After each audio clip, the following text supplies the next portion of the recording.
is you do not, in your actions, become a shield for the government from the difficult questions, Madam Speaker, it will continue to stunt the development of the growth of this nation. These questions must be allowed to move forward, and according to our standing orders, the government does not have to answer.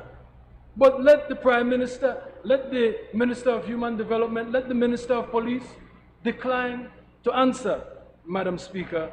So it is in that vein that I raise these questions of privilege, that the person that wrote the standing orders, V.H. Courtney, anticipated how to preserve the democracy and how to allow that accountability and transparency and good governance, which a motion in this House was passed on good governance. So part of good governance, part of transparency, is the ability to say, okay, Prime Minister, this is what your policies say. These are the urgent matters that are happening.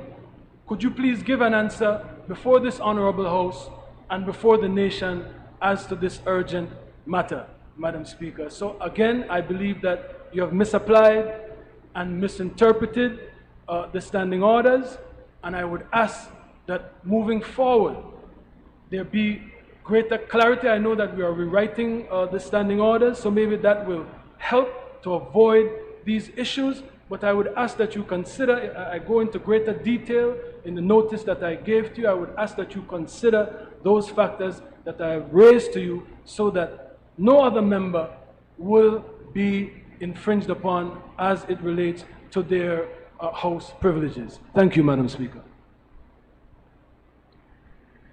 Honourable Member, as per Standing Order 29-4, after hearing you raise the matter, I am to determine if it is in my opinion that it affected the privileges of the House.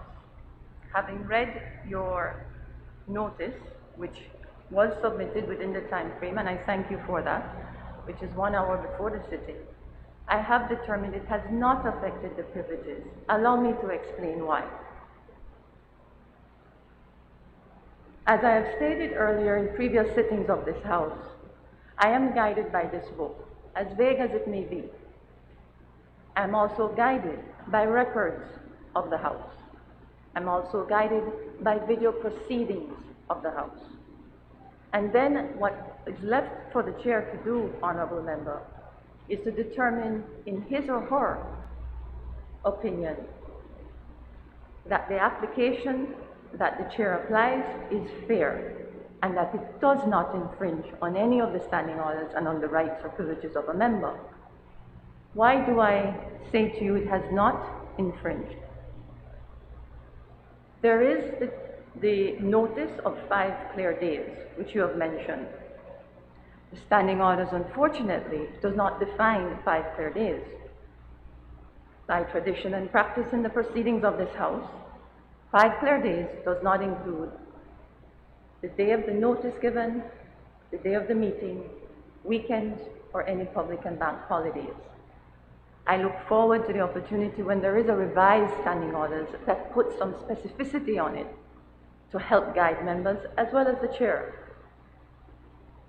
Having said that, there's also proceedings of the House in the past, member, where when a question presented in the opinion of the chair does not meet the threshold of contents of question, it is not that the member's privileges has been infringed upon. It is merely for the member to go back and rephrase the question.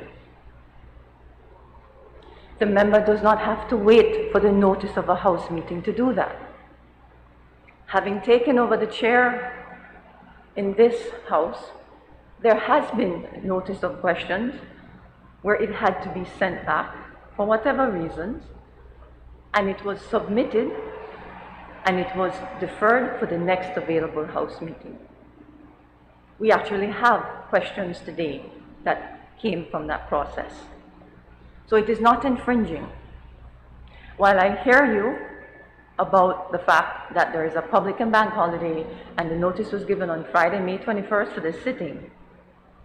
Please understand that there is nothing in the standing orders that suggests one must wait for that to submit questions. There's also room during a meeting and elsewhere if there needs to be some urgent matter, which is not the situation here. So yes, while we disagree, my ruling stands. I urge you to resubmit your questions within the construct of the standing order. And I also offer to you, member, the good services of the Office of the Clerk and myself for us to discuss those areas that we seem to have a disagreement on. Thank you for your understanding. Are you ready? No? Application from... Please. Sorry? You spoke of the 5 clear days, and I am aware of a situation where, in fact, one of my colleagues' questions were not allowed merely because it did not meet the 10 a.m. deadline, as far as I understand it. Could you be absolutely clear as to what is meant by 5 clear days for the notice of the questions, please? I think I said that in my response, but let me repeat. I am going by what has been established in the past. The day of the notice, the day of the meeting, weekends and public and bank holidays included within those cannot be counted, and that is why the 5 clear days was not met.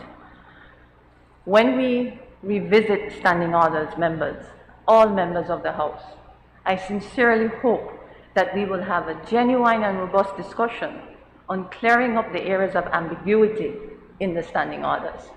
Thank you. Clerk, can we proceed? Presentation.